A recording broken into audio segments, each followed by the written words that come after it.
Olá, tudo bem com vocês? Hoje vamos dar sequência às nossas aulas de biologia celular. Hoje a aula vai ser sobre células procariontes, certo? Ou células procariotas.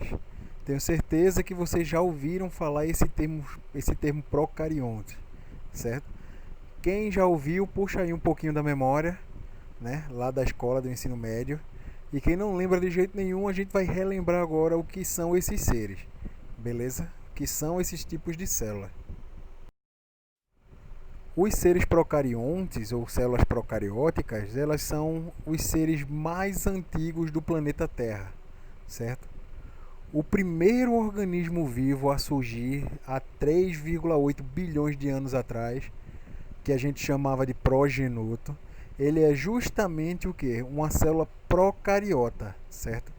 As células procariotas são as células mais simples que a gente consegue encontrar. E na natureza, quanto mais simples é a estrutura, maior sucesso evolutivo essa estrutura tem. Beleza? Vê só, quanto mais complexo é o organismo, de mais coisa esse organismo precisa para sobreviver, certo? Então, qualquer disfunção ambiental, qualquer desastre ambiental que desequilibre o ambiente onde esses organismos complexos vivem, causa o quê? Causa morte de todos esses organismos, podendo levar até a extinção, que é o que ocorre no planeta Terra desde o início da vida, né? Nós temos várias grandes extinções durante todo o período aí de existência de vida no nosso planeta. Só que dentre todas essas milhões e milhões de espécies que desaparecem da nossa história, né, da história viva do planeta, algumas sempre se mantêm ali, imutáveis, certo? Adaptáveis e sobrevivendo até os nossos dias, que são justamente os organismos procariontes, certo? São aqueles organismos bem simples, aquelas células simples, as primeiras células que surgiram. Inclusive, esses organismos procariontes, eles são os principais responsáveis pela produção do oxigênio que tomou a Terra, né? Porque na atmosfera primitiva não existia oxigênio, basicamente, só existia mais gás metano, certo? Dióxido de carbono. Então, através da fotossíntese desses organismos procariontes, né, dessas células procariontes, o planeta, a atmosfera foi sendo moldada. Então, para vocês verem a importância que esses organismos têm para a vida na Terra, como a gente conhece, certo? Inclusive, a grande parte do oxigênio que é produzido por esse tipo de organismo, certo? Então, a palavra procariontes, né, vem do grego, né? Pro significa antes e cari significa núcleo, ou seja, antes do núcleo, certo? São células extremamente simples. Aqui no desenho a gente está vendo uma bactéria. Por quê? Porque as células procariontes são células bacterianas, certo? As bactérias, elas são organismos unicelulares, beleza? Então, apenas os organismos unicelulares, ou seja, aqueles organismos que são compostos por uma única célula, nós dizemos que eles fazem parte dos procariontes. Você não vai encontrar um organismo procarionte pluricelular, multicelular, certo? Só dois grupos, né, ou dois domínios de seres vivos fazem parte desses grupos dos procariontes, que são as bactérias e as árqueas, ou arqueobactérias, certo? Somente esses dois grupos são classificados como procarióticos, certo? Então, ó, os seres procariontes são seres unicelulares, ou seja, são apenas células individuais, certo? Que têm capacidade de se reproduzir, fazer metabolismo e tudo mais.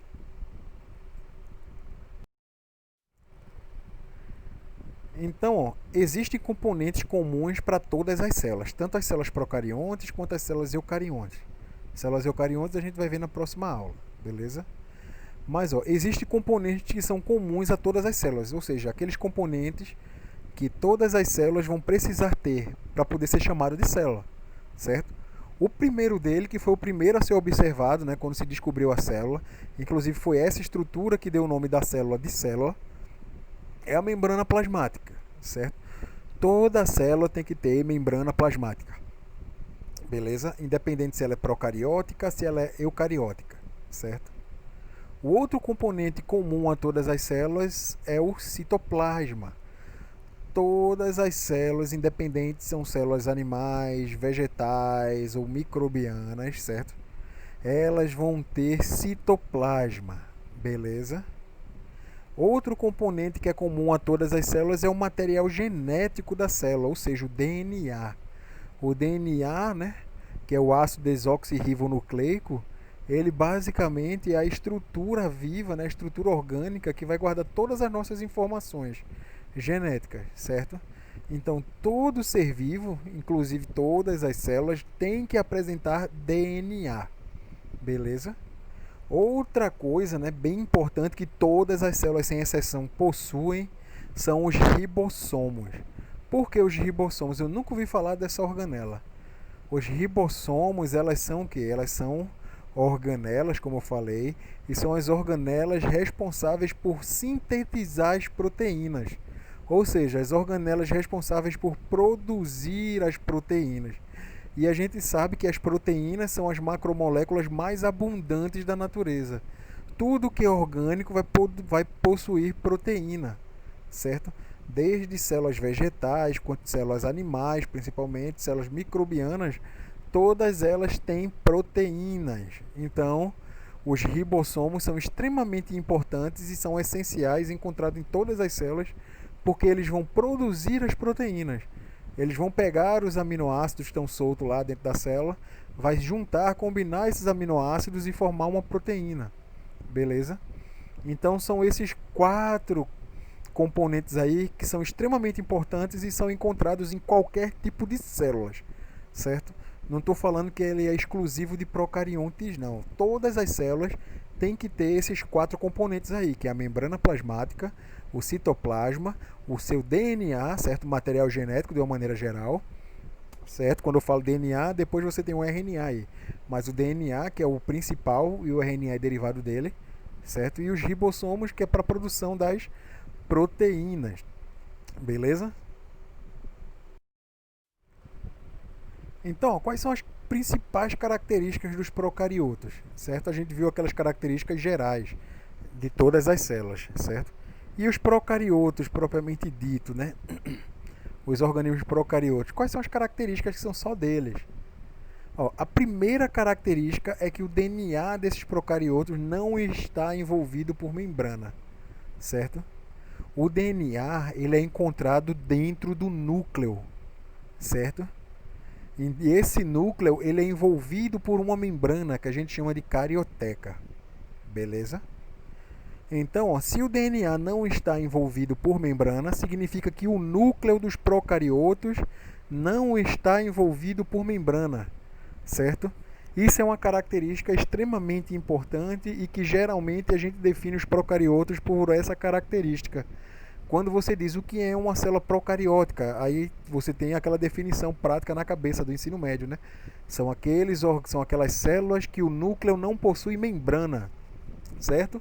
Tá errado? Não, tá certo, é a principal característica. Então, seu DNA ele não está envolvido por uma membrana, certo? Que o DNA ele é encontrado no núcleo e o núcleo dos procariotos não tem membrana. Esse DNA, né? Ele é envolvido, né, enrolado em formato de um cromossomo, só que esse cromossomo ele é circular, diferente dos cromossomos das outras células que a gente encontra, das células eucarióticas. O cromossomo dos procariotos ele tem formato circular, certo? E algumas bactérias, né, como o Vibrio cholera, ele tem 2 cromossomos, certo? E algumas bactérias também ela possui um cromossomo só, mas esse cromossomo é linear, certo? Ele é reto, beleza? Então o que é que eu tiro daqui de informação desse slide? Que os procarióticos, né, têm um núcleo que não é envolvido por membrana. O seu DNA ele está envolvido, ele não está envolvido por membrana. Ele está solto ali no centro do citoplasma, no centro da célula que a gente vai ver, certo? E a maioria dos cromossomos deles, dos procariotos, tem um arranjo circular, certo? A grande maioria. E como a gente viu, tem exceções, né? Como a bactéria, né, da cólera, que causa cólera, ele possui 2 cromossomos, né, em vez de um. E a bactéria, tem bactérias que possuem apenas um cromossomo, só que esse cromossomo ele não é circular, ele é linear, certo? São bactérias mais simples aí. Então, ainda falando das características principais dos procariotos, né? O DNA dos procariotos, eles não estão associados com as histonas, certo? Para quem não sabe, as histonas são proteínas que estão relacionadas aos cromossomos. Tá vendo o cromossomo aqui embaixo? Esse formato aqui de X. Pronto, isso aí, ó, é todo o DNA de uma célula que ela está totalmente enovelado aí nesse formato que a gente chama de cromossomo. Quem dá esse formato de cromossomo é justamente a proteína que envolve esse DNA, certo? Ela vai envolver para proteger esse DNA. E essa proteína são as histonas, certo? Esse desenho aqui é de uma célula eucariótica. Então, ó, as células eucarióticas, elas são envolvidas justamente por essas histonas aqui, certo? Por essas proteínas. Aqui no desenho a gente está vendo aqui, ó, essa parte amarela é justamente essa tipo de proteína que todas as células, além que não são procarióticas, têm. E os procariotos, eles não têm histonas envolvendo o seu DNA, né, no seu cromossomo. Beleza? Isso é bem importante aí. Anotem aí e botem um asterisco que isso cai na prova. Então, ó, outra característica é que os procariotos eles não possuem organelas que são revestidas por membrana. Viu? Anotem aí. Eu não estou falando que eles não possuem organela, não. Eles possuem. Só que as organelas dos procariotos eles não são envolvidas por membrana, certo? Os outros tipos de células, né, células eucarióticas, a maior parte das organelas são envolvidas por membrana. Já as dos eucariotos, ou seja, das bactérias, não são envolvidas por membrana. Beleza? Bem simplesinho aí essas características. Preste atenção aí, ó, vão anotando, porque ó, eu estou falando das principais características dos procariotos. Cada slide tem uma característica. Eles não vão estar listados numa lista contínua, não. Então vocês vão anotando aí, porque depois, professor, não tem. Tem sim. Tem que aprender a ler e a entender o que está lendo. Certo? Está diluído nos slides, certo? Para não ficar um slide muito carregado de muita coisa. Então vamos lá, continuando. Outra característica, né, dos procariotos é que as células, né, dos procariotos, né, têm paredes celulares, certo? E essas paredes celulares quase sempre vão conter polissacarídeos complexos, certo? Que nós chamamos de peptídeo glicano. A gente vai falar isso um pouco mais para frente, certo? Nas características das bactérias. Mas, ó, além da membrana plasmática, os procariotos, as células procarióticas, elas vão possuir, né, uma parede celular formada por polissacarídeos complexos, certo? Esses polissacarídeos complexos nós chamamos de peptídeo glicano. Beleza? Anotem aí.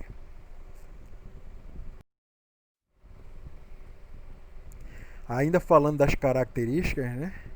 Normalmente essas células procarióticas elas vão se dividir por fissão binária, ou seja, uma célula se divide em duas, como está o desenho aqui embaixo, certo? O material genético e as estruturas internas da célula é duplicada, certo? Depois que é tudo duplicado, essa célula vai se dividindo e vira duas células diferentes, certo? Duas células individuais, certo? Uma célula clonal, né? Que a gente chama, beleza? E durante esse processo, o DNA é duplicado, né, e a célula vai se dividir em duas. Além do DNA, todas as estruturas que estão relacionadas com a célula, todas as estruturas que são relevantes, né, tem que se dividir para poder você dividir duas células iguais. É como se você se dividisse, né, se multiplicasse. Então, para você se multiplicar em duas pessoas que consigam se manter viva, você teria que duplicar seu cérebro, seus pulmões, todos os seus órgãos vitais. Aí sim você poderia separar em dois, certo? Não poderia separar faltando pedaços, não. Então, para uma célula procariótica, o sistema é o mesmo, certo? Depois que todo o material que está dentro dessa célula se multiplica, né, se duplica, essa célula se divide. E as células procarióticas normalmente se dividem por fissão binária. Beleza? Grifem aí essa palavrinha, fissão binária. É a principal, não estou dizendo que é a exclusiva, certo? Então, ó, só são as bactérias que são seres procarióticos? Não, na verdade não. Os procarióticos, eles têm dois grandes grupos, né? Os principais são as bactérias, que são os mais comuns, e tem outros que é pouco conhecido, que são justamente as árqueas ou arqueobactérias, beleza? As bactérias, elas são os seres mais abundantes do planeta, inclusive em você mesmo agora. Você, no seu corpo, tem mais célula bacteriana e fúngica do que as próprias células do seu corpo, certo? Então você é mais procarionte do que eucarionte, se você for ver a questão de quantidade, beleza? Todas as bactérias são unicelulares, certo? E todas essas bactérias vão possuir parede celular, constituída, como eu falei no slide anterior, daquele polissacarídeo complexo que nós chamamos de peptídeo-glicano. Beleza? Já as árqueas ou arqueobactérias são aquelas bactérias, entre aspas, né, que vivem em ambientes extremos, certo? Quando eu falo ambientes extremos, é ambiente extremamente inóspito para qualquer tipo de vida, a não ser esse tipo de bactéria, como por exemplo chaminés de fundo oceânico, certo? Que lá você chega a temperaturas de mais de 400 graus Celsius, você tem uma enorme pressão causada pela água, certo?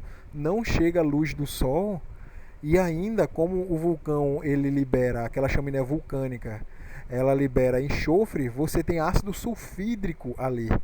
E é justamente desse ácido sulfídrico que essas bactérias elas se alimentam, elas fazem o seu metabolismo. Então você vê um ambiente extremamente tóxico para qualquer tipo de vida, mas essas bactérias ali elas prosperam, certo? Então essas bactérias que vivem em lugares extremos, certo? Nós chamamos de arqueobactérias ou apenas árqueas para os mais íntimos, certo? Elas também são unicelulares, são organismos simples. Como eu falei, todos os procarióticos, né, todas as células procarióticas são unicelulares, né? Certo? Então, ó, a maior parte dessas árqueas, elas não apresentam parede celular. Ou seja, ela é diferente daquelas bactérias normais, né, das eubactérias. Elas não apresentam parede celular, certo? Elas têm essa parede aí bem mais simples, beleza? Então são esses dois grupos aí de organismos que são o que nós chamamos de procariotos, certo?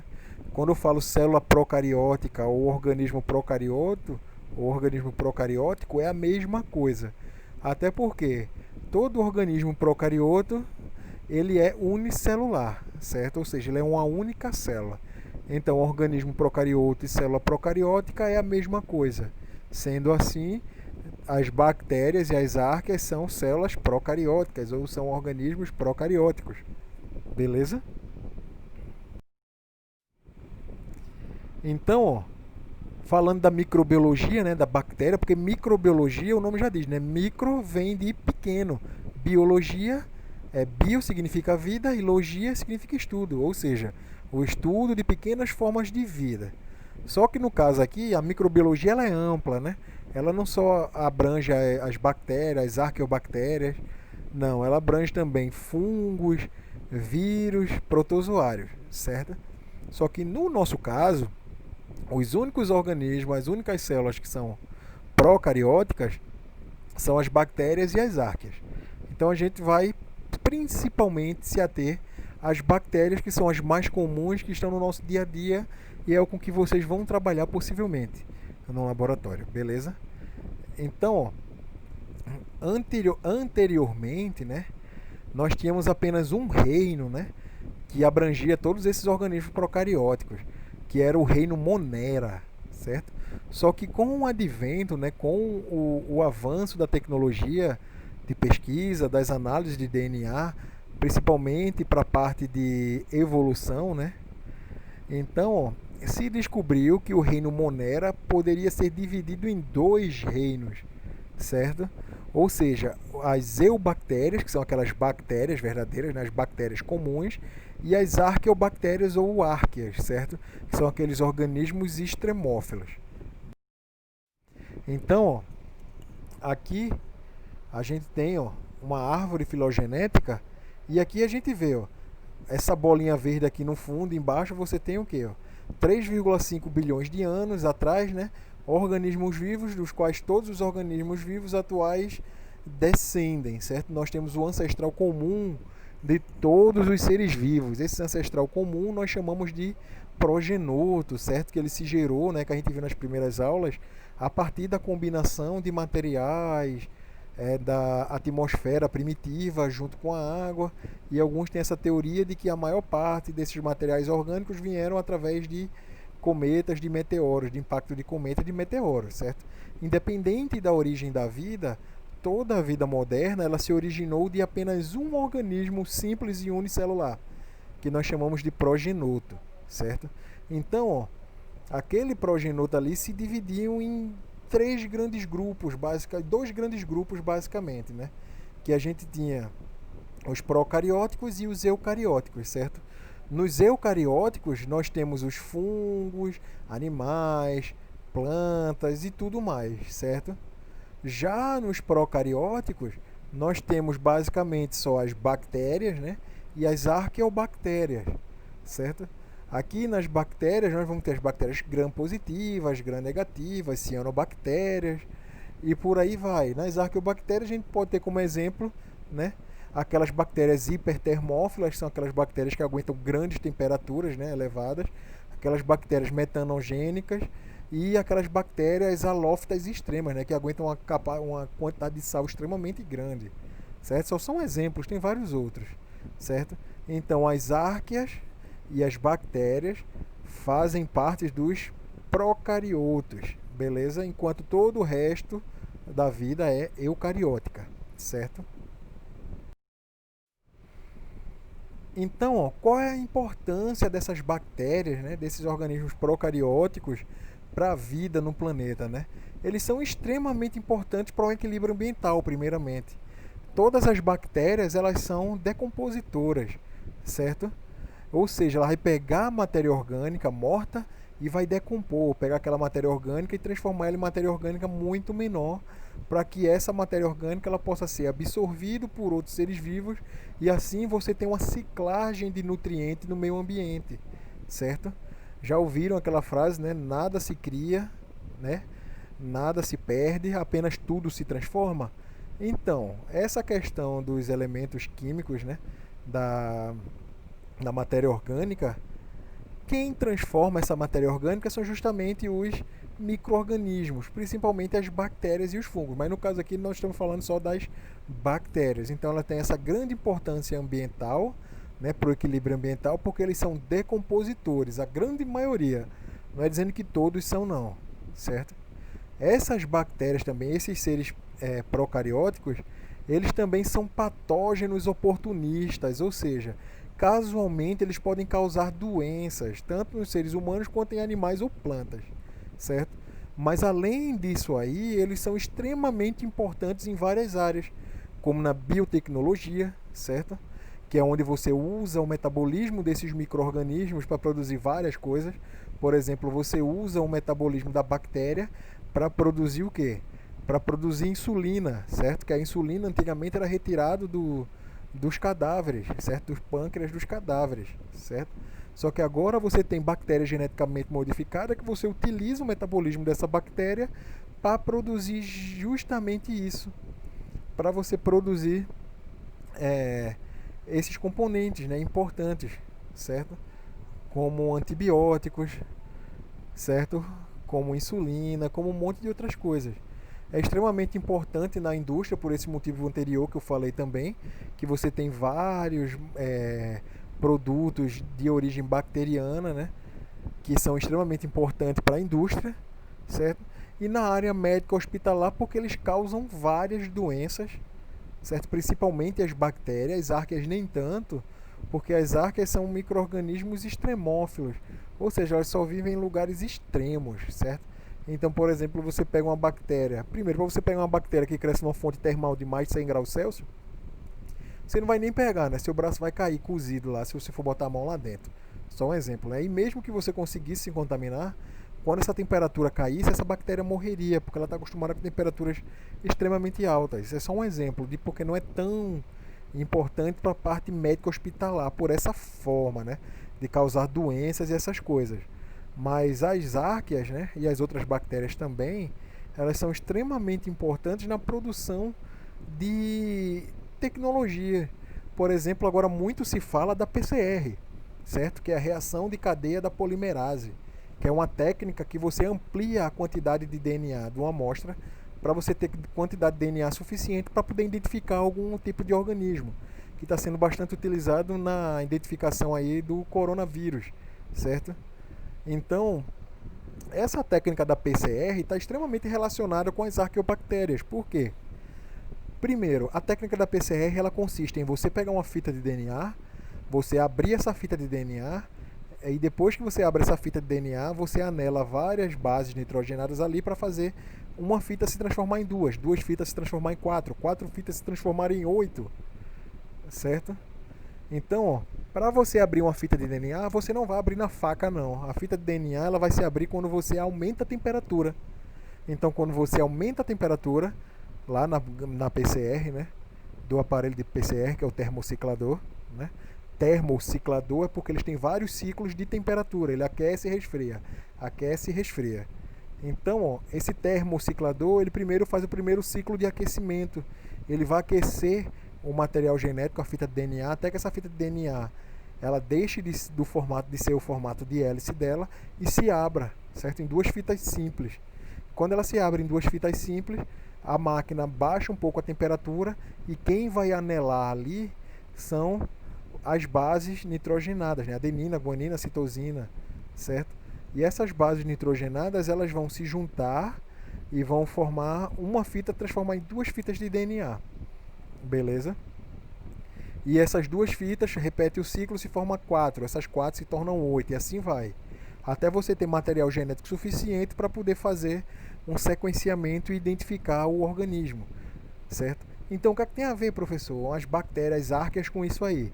Porque quem faz o anelamento das bases nitrogenadas depois que a máquina abre a fita do DNA é justamente uma enzima, que é a polimerase, certo? A polimerase ela justamente vai pegar esses polímeros e levar esses polímeros até a base de DNA, a fita que está aberta, e ligar essas bases nitrogenadas na fita aberta, transformando uma fita em duas, certo?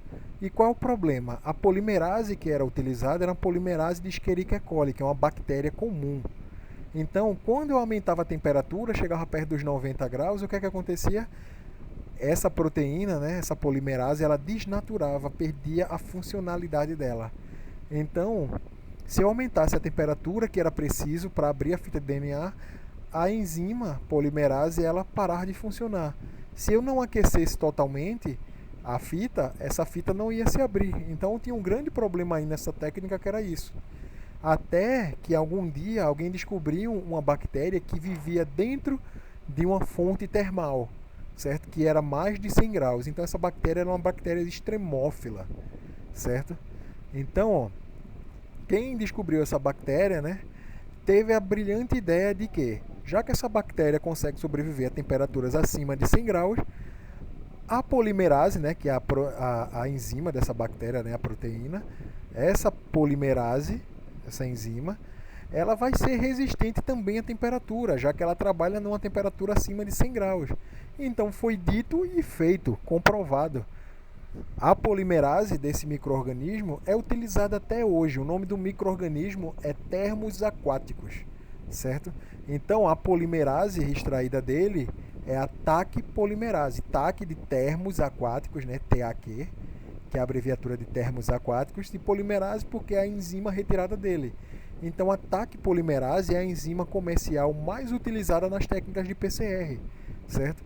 Então, ó, não só as bactérias, mas as arqueobactérias também, as árqueas, os extremófilos, são extremamente importantes na área médica hospitalar, industrial e biotecnológica, certo?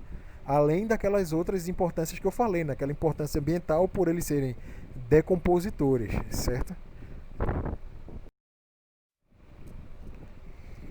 Então, ó, falando da estrutura bacteriana, A célula bacteriana, como eu falei, toda bactéria e toda arquea, ela é procariótica.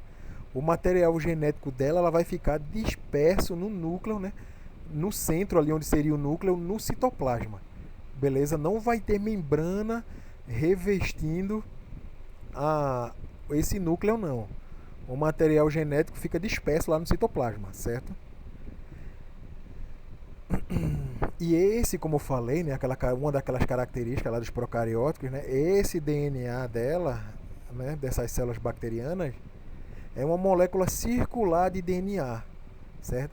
E esse DNA, né, que é um cromossomo só circular, um DNA circular, que ele é todo enrolado, a gente pode ver aqui ó, no desenho à direita, essa parte cinzazinha assim, você está vendo um monte de risquinho aí, mas isso aí é um DNA circular só.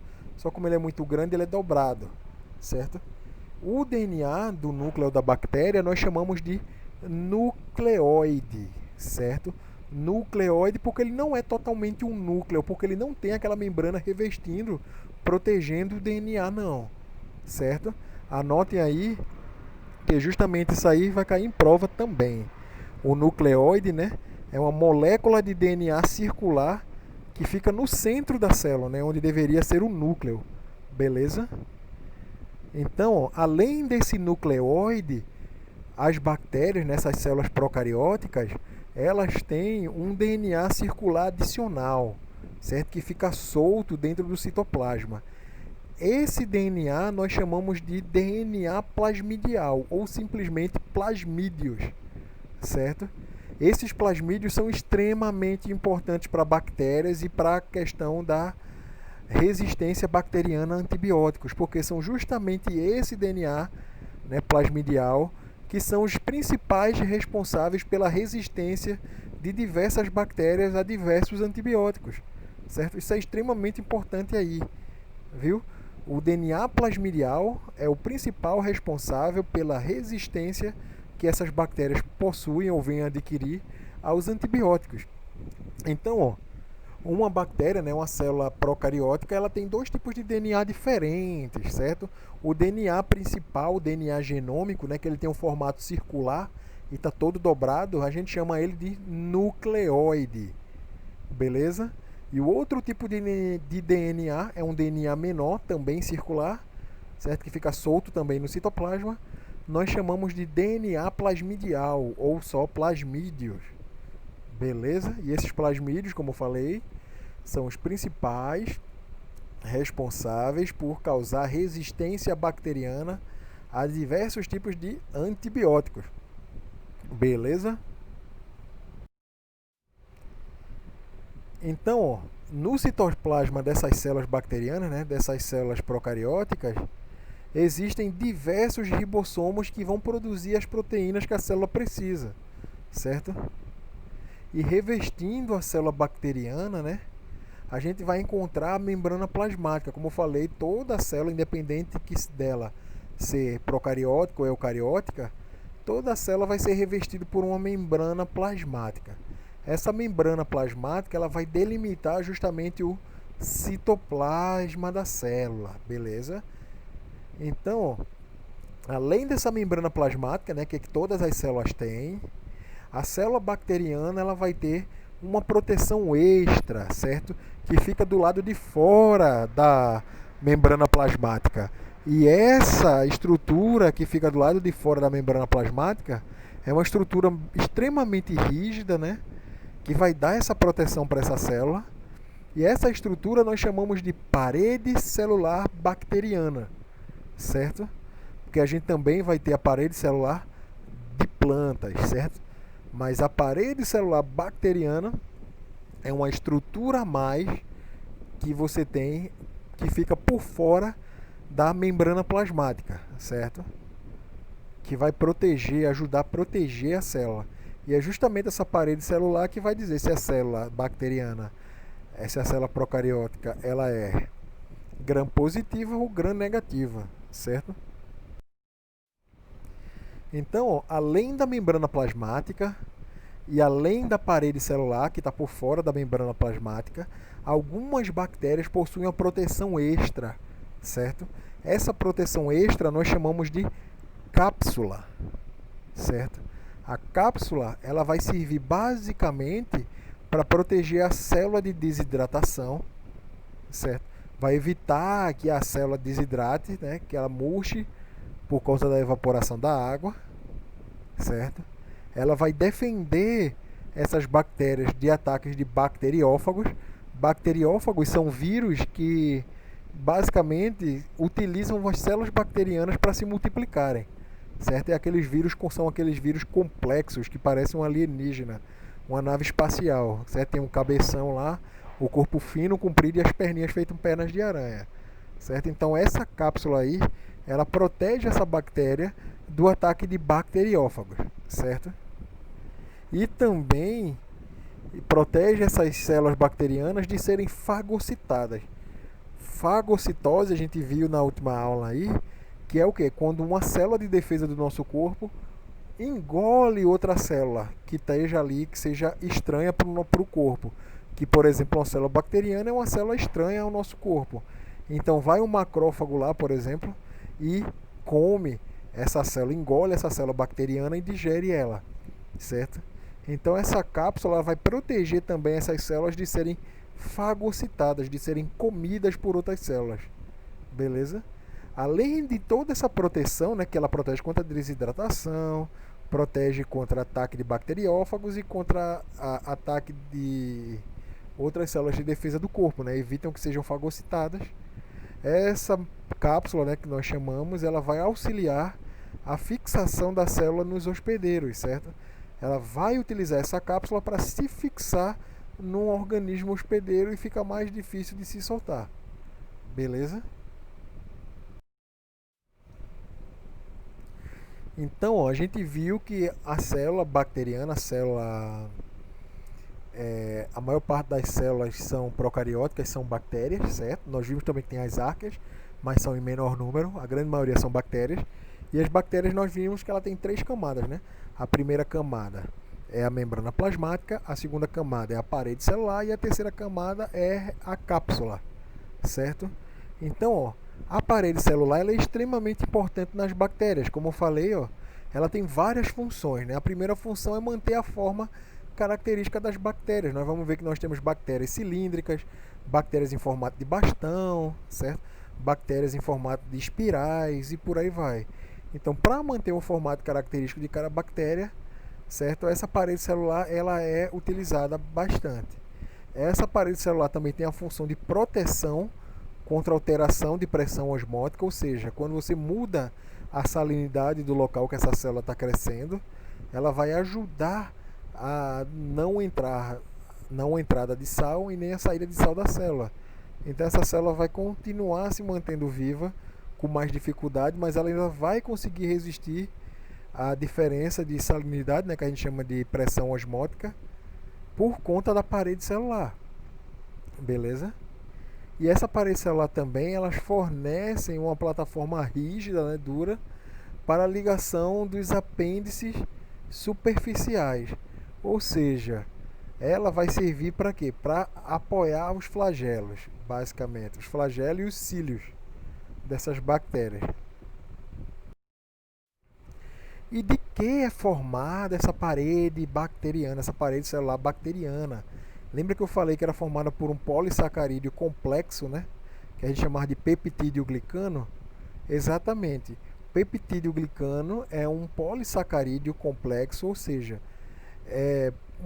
polissacarídeos são várias moléculas de açúcar, de carboidratos ligados, certo? Então, ó, essa parede celular ela é formada por polissacarídeo, certo? Esse polissacarídeo nós chamamos de peptídeo glicano, beleza? Então, ó, a parte sacarídica, né, ela é constituída por 2 tipos de açúcares diferentes, certo? A N-acetilglucosamina e a N-acetilmurâmico, certo? Eita, se me assustei, professor, com esses nomes. Não precisa se assustar, a gente trata eles pela sigla, certo? O N-acetilglicosamina nós chamamos de NAG e o N-acetilmurâmico nós chamamos de NAN, beleza? Então, ó, tanto o NAG quanto o NAN são ligados uns aos outros, né, formando uma fileira de polissacarídeos, e essa fileira ela é repetida certo? E assim essa parede celular ela fica extremamente rígida e resistente, beleza?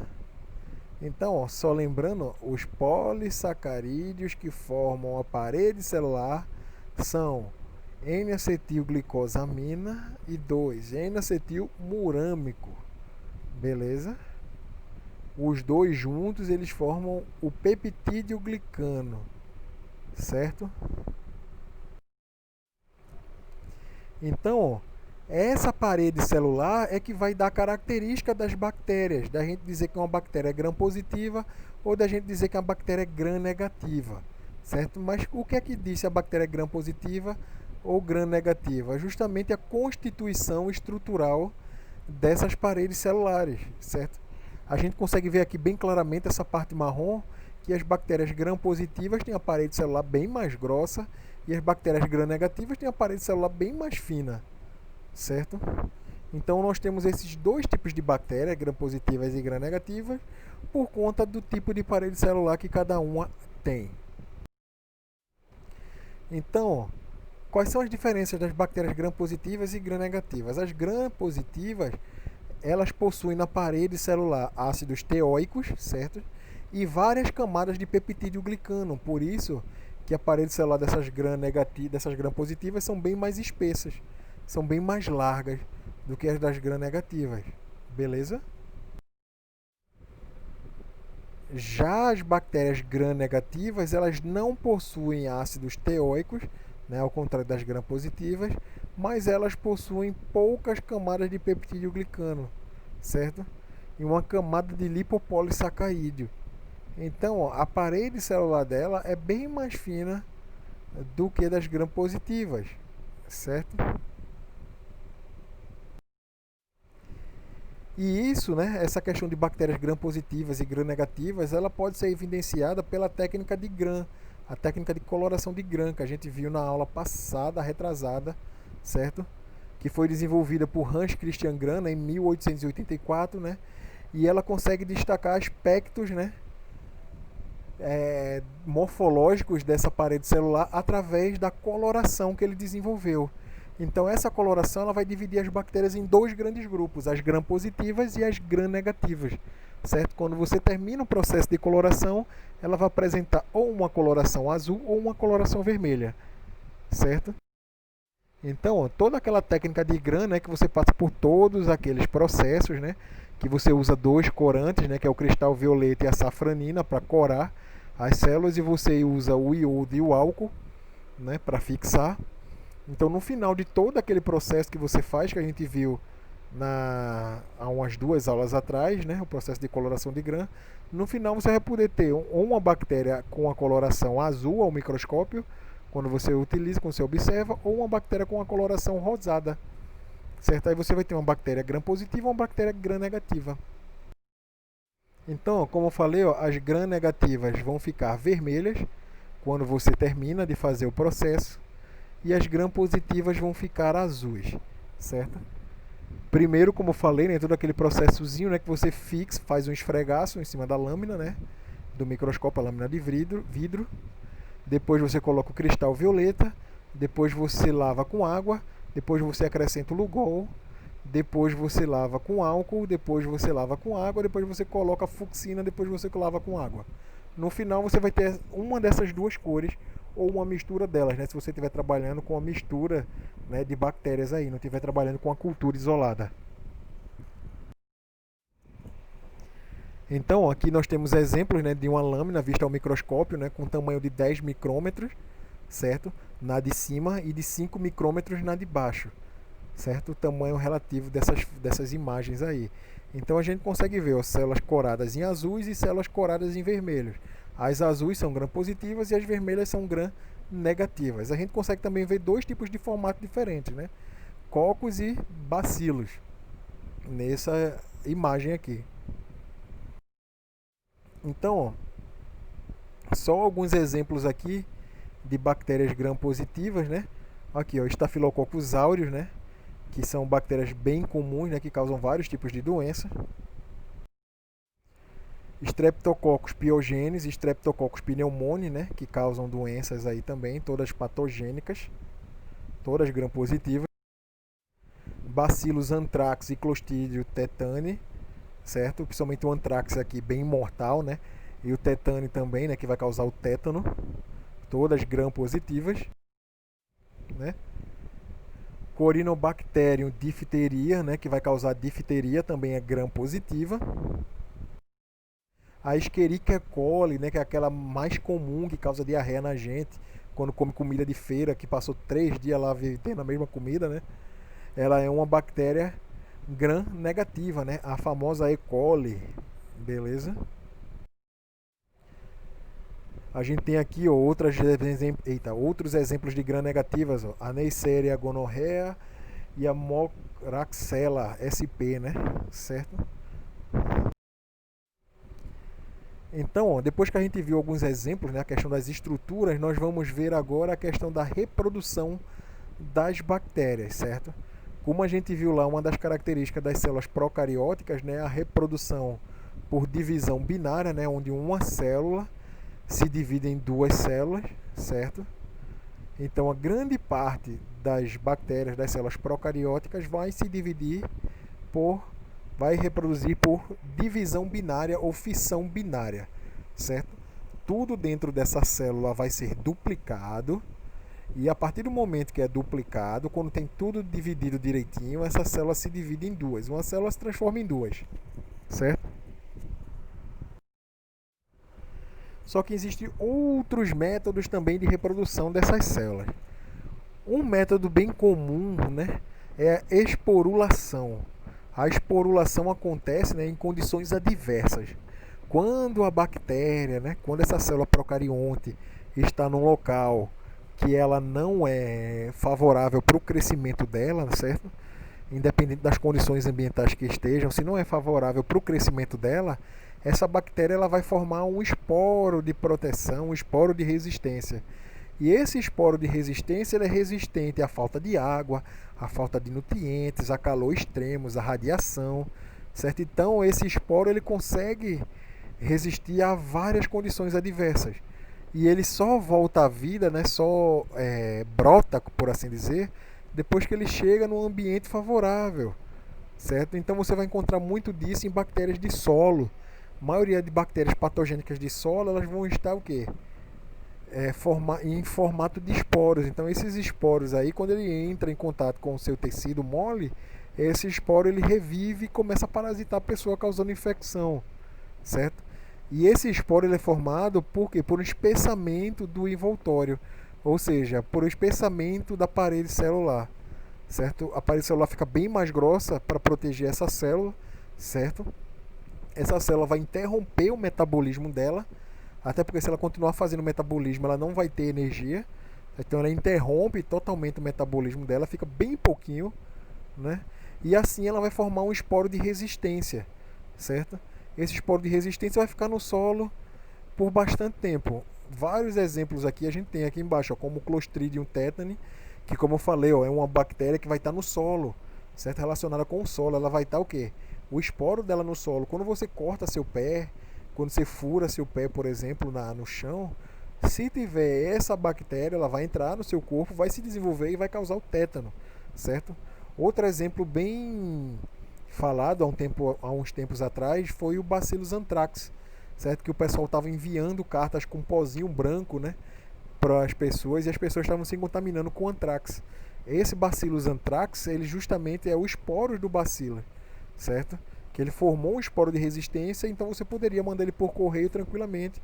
E quando uma pessoa, por exemplo, aspirava aquele pozinho, né, os esporos desse micro-organismo, essa pessoa desenvolvia a doença. Por quê? Porque esse esporo ele germinava lá dentro da pessoa e se desenvolvia e matava a pessoa.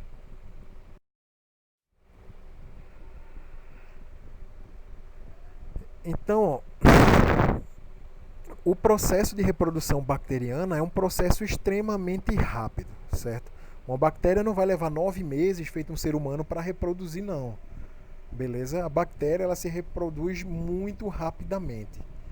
Em média, você leva cerca de 20 minutos para uma bactéria, por exemplo, a Escherichia coli, né, a E. coli, uma célula se transformar em 2, ou seja, é um tempo extremamente pequeno de reprodução, certo? levando em consideração aí que você não vai se contaminar com uma célula bacteriana, né? Quando você corta aí sua mão ou alguma coisa que infecciona, você se contamina com milhões de células bacterianas. Então, em 20 minutos, por exemplo, você pegou 1 milhão de bactérias aí, em 20 minutos você vai estar com 2 milhões, em 40 minutos você vai estar com 40 milhões, certo? Então, e isso sucessivamente, progressão geométrica, certo? Então, tem uma coisa que a gente chama de tempo de geração nas bactérias. O tempo de geração é o tempo que uma bactéria, né, uma célula procarionte, uma célula bacteriana, vai levar para se tornar duas, certo? Então, o tempo que uma célula leva para se preparar, dividir todo o seu material genético, dividir todas as suas organelas e se transformar em duas, nós chamamos de tempo de geração. Beleza?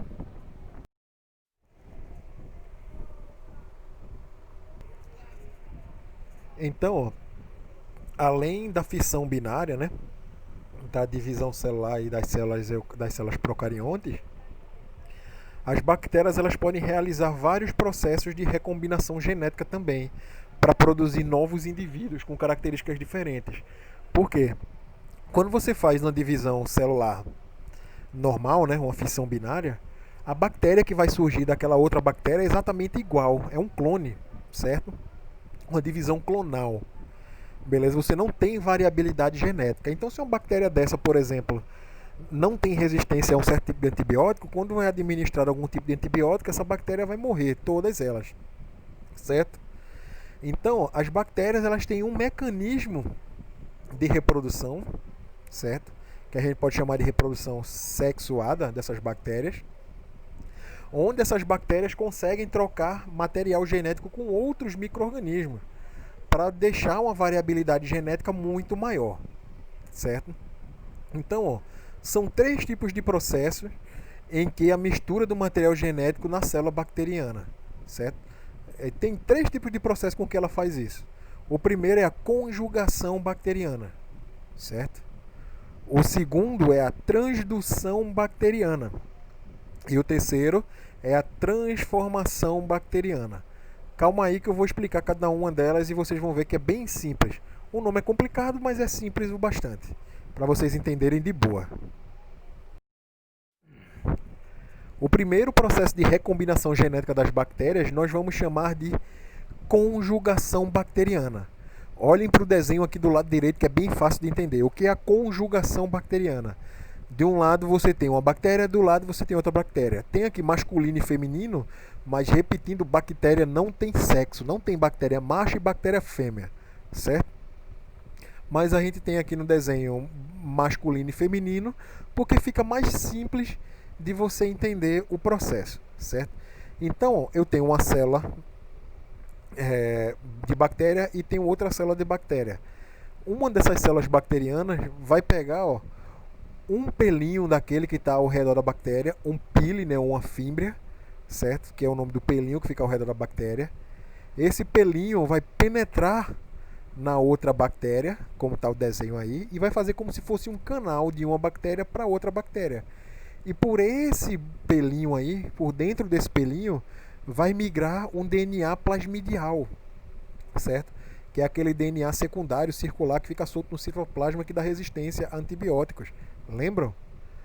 Então, ó, por esse buraquinho aí, vai passar justamente, por esse pelinho, por dentro do pelinho, vai passar justamente esse DNA, certo? E esse tipo de transferência de material genético de uma célula para outra, né, através de uma fímbria sexual, é que nós chamamos de conjugação bacteriana, certo? É bem simples. Uma bactéria pega um pelinho, né, que a gente chama de fímbria. Essa fímbria ela penetra outra célula bacteriana e leva o material genético de uma célula bacteriana para outra célula bacteriana, certo? Isso nós chamamos de conjugação bacteriana. Eita, é muito bacteriana no mesmo slide, né? O outro tipo de recombinação genética das bactérias é a transdução bacteriana. Esse é bem simples.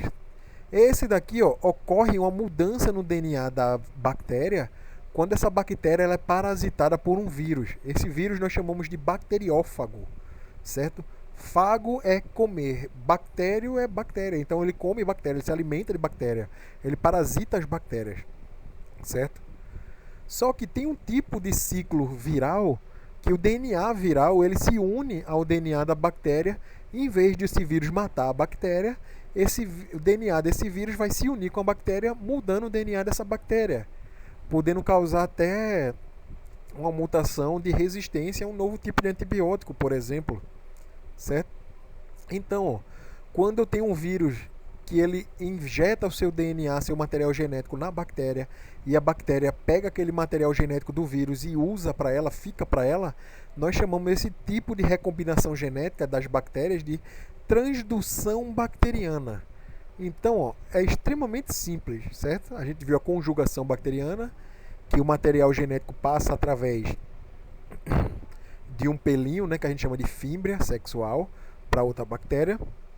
Nós vimos agora a transdução bacteriana, onde o material genético, o DNA, penetra na célula a partir de um vírus que está parasitando essa célula, certo? E o terceiro e o último é justamente a transformação bacteriana. A transformação bacteriana consiste basicamente na absorção de fragmentos, né, de DNA por uma bactéria. Agora ela vai absorver esse fragmento de onde? Você tem várias bactérias ali juntas, né, nas colônias. Uma bactéria morre, quando ela morre ela se abre, né, a parede celular dela, a membrana plasmática, e derrama o citoplasma dela para fora, certo? E quando ela derrama o citoplasma, você libera pedaços do DNA dela. Então vem outra célula bacteriana e se alimenta daquele DNA. Pega aquele DNA para ela, absorve e utiliza aquele DNA como se fosse dela.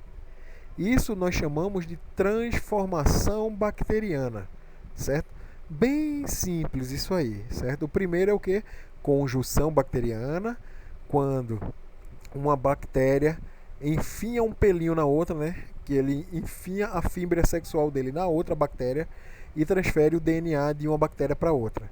O outro tipo de reprodução, né, que a gente viu, justamente quem vai levar o DNA vai ser o quê? Para a bactéria vai ser um vírus, certo?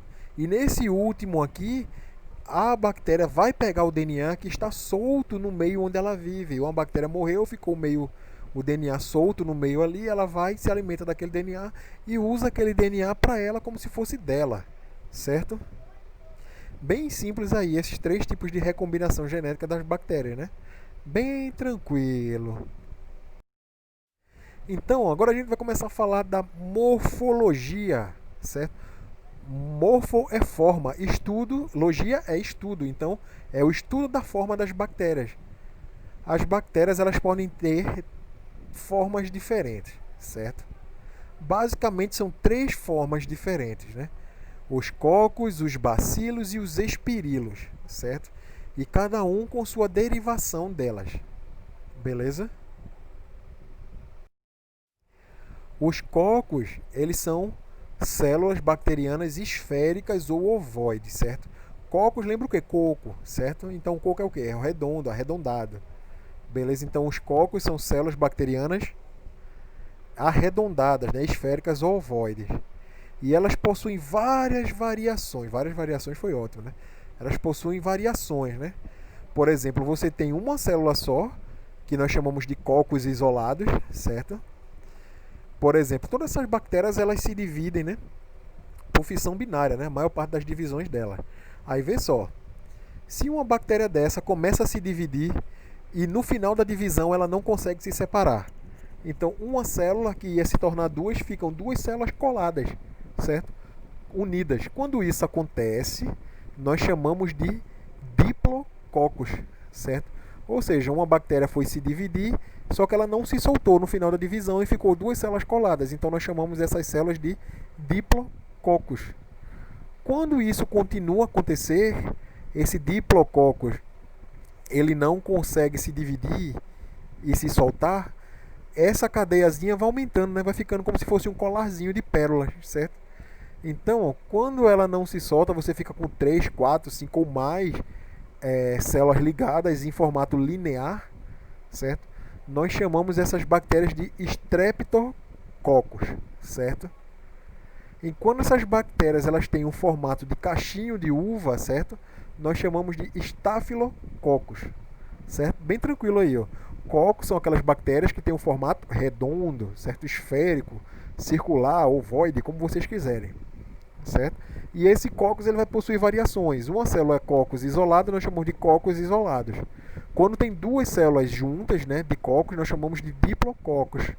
Quando tem várias células de cocos juntas, né, formando como se fosse um colar de contas, né, uma cadeia linear, nós chamamos de streptococos. E quando você tem os cocos formando como se fosse um cachinho de uvas, nós chamamos de estafilococos, certo?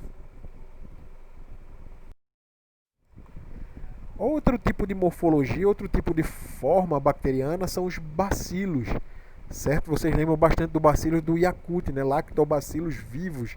Então, aquelas bactérias que tem no Yakult, né? Aqueles probióticos, eles são nesse formato aí, ó, de bacilos, esses bastões. Ele tem uma forma de bastão, bastonete curto, certo? E eles podem ser curtos, eles podem ser um pouco mais longos. A mesma coisa que acontece com o cocos acontece com o bacilos, certo? Você pode ter os bacilos isolados, né? Que é a célula do bacilo isoladazinha. Quando esse bacilo ele se divide e não se solta, você pode ter um diplobacilo, certo? São dois bacilos ligados. Quando você tem três ou mais bacilos ligados, né, você vai ter um streptobacilo, certo? E tem um tipo de bacilo que ele é meio arredondado, ele fica quase oval. Esse tipo de bacilos nós chamamos de cocobacilos, porque ele é como se fosse uma junção do formato de cocos com o bacilos, certo? Bem tranquilo também isso aí, né? Então, ó, o outro tipo de forma que a gente tem são os espirilos. O nome já diz, né? Ele tem um formato de espiral, um formato de saca-rolha, né? Ou então são curvados. Já esses espirilos, eles podem ser de duas formas, né? A espiroqueta, né, que é essa mais comprida em forma de saca-rolha, ou os vibriões, que são esses que são como se fossem curvados, certo? Que vocês estão vendo no desenho aí embaixo. E aqui estão as questões que vocês vão resolver hoje, beleza? São 11 questões, certo? Vocês respondem. Essas questões eu vou deixar no final do PDF, beleza? Aí vocês respondem e me mandam, me retornam ela, certo? Então é isso, gente. Fique com Deus e até a próxima aula, certo? Lembrando que a próxima aula nós vamos ter o quê?